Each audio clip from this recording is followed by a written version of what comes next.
Hello guys and welcome to beingDev. In this video we'll look into the methods that we can use for regex in JavaScript. So there are two types of methods. First type of methods are on regex prototype and the second are on string prototype. So test and exec are on regex prototype, match, search, replace and split are on search prototype. Let's start with test. What test does is, for example, we have a expression. Let's say I'm trying to match a space, and then I'll give the string in which I'm trying to match something. So test will only return false or true depending upon if it finds a match in the string. So it doesn't find in this case, and in this case it will return true, and in this case as well it will return true. So that's all what test does. You can use it in if statement or other conditional statements as it returns boolean. Moving on to the next one, that is exec. What exec does is it returns an array. What that array will contain: first element will contain matched string after the last index, and then capture groups from 1 to n depending upon how many capture groups are there in the expression, and then index of string matched, and then input string. So let's see how this one behaves. Let's say I'm using space only, and then I'm saying exec. So in this case I'm getting the first element as the matched string. As there are no capture groups present, so second we get the starting index of the match, so 2 over here, and then the input string.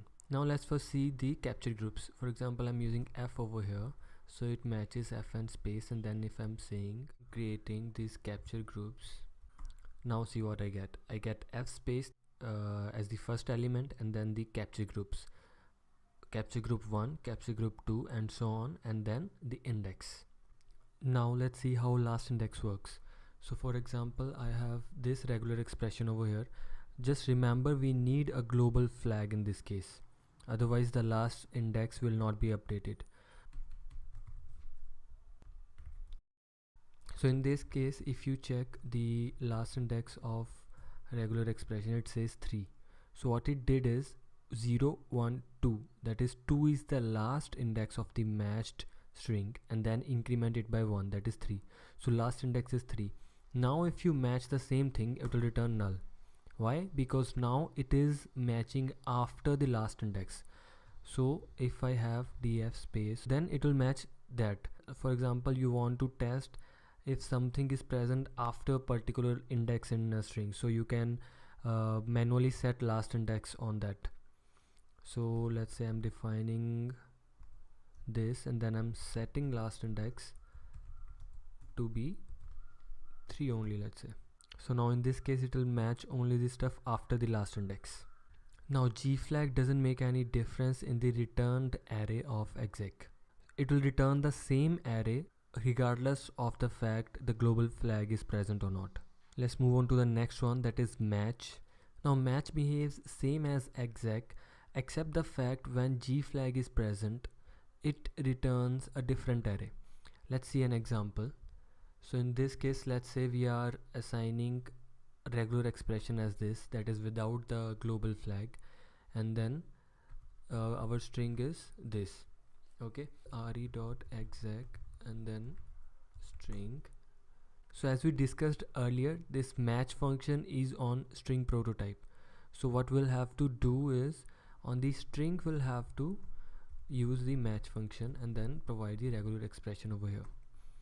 So see, both have returned the same thing. Now let's change the regular expression a bit and use the global flag. In this case, match is returning this, and then exec is returning this. So you see the difference? Match is returning all the matches that are found, and exec is returning the same thing that it returned without the g flag. And if no match is there, so null will be returned by both of these match and exec functions. Now moving on to the next one, that is replace. So replace is also a function of string prototype.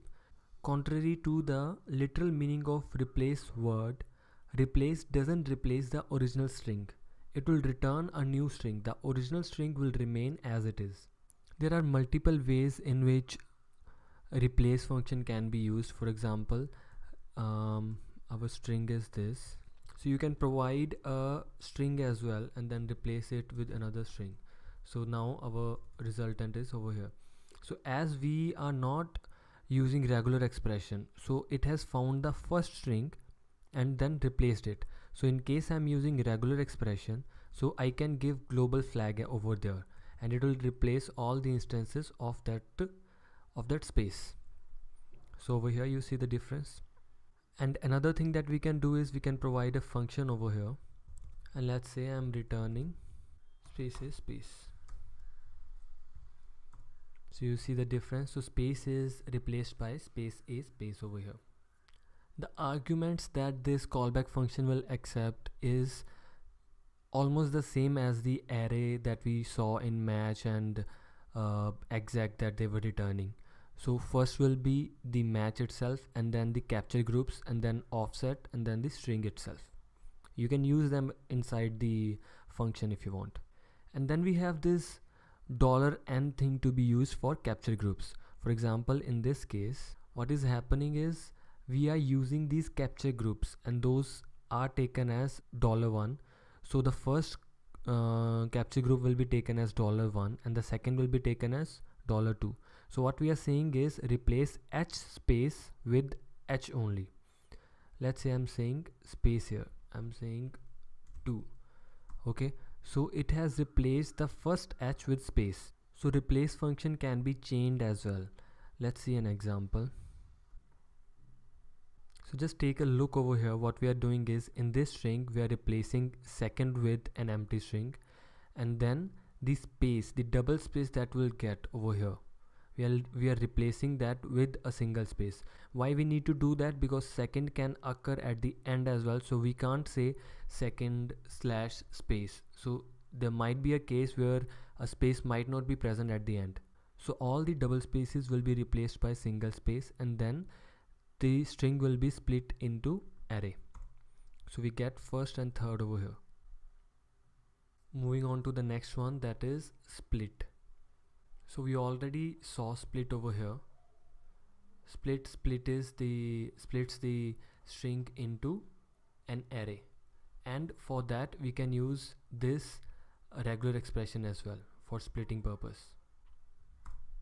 Okay, let's move on to the last one, that is search. So what search does is something similar to test. In case of test, it returned boolean, true or false, depending on the match present in the string or not. In this case it will return the first index of the match, or -1 if no match is there. Okay, so it has returned the first index of the match. In case I'm using this, so it will still return the first index, and if it is not present, so it will return -1. So you can use search and test interchangeably depending upon your requirement, but just remember that search is on the string and test is a function on Regexp prototype. That's all for this video, guys. If you have learned something, please hit like button, otherwise give your suggestions in the comment section. I hope to see you in the next video.